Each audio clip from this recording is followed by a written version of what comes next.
On this first episode of Game Dev Tips, we will be going over Pinterest, a photo aggregation platform where you can create boards that store images and GIFs in an organized manner. While most people on Pinterest use the platform to create boards centered around interior design, fashion, food, etc., it is also a great tool for storing inspiration and concept art for your game's development. For example, I have boards focused on pixel art, game model reference, concept art, video game character reference, gradients, colors, etc. I think you get the point. You may be wondering why Pinterest, why not Google Images or DuckDuckGo Images?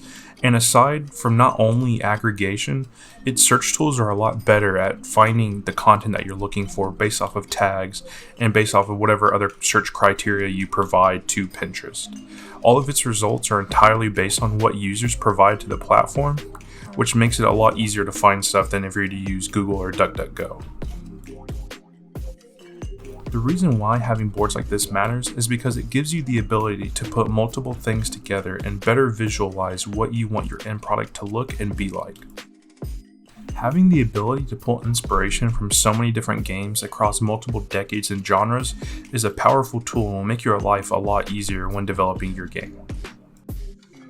Not only can you view still images and GIFs from other games, but you can even freely upload screenshots of your own game to be viewed by others, which can be a great marketing tool.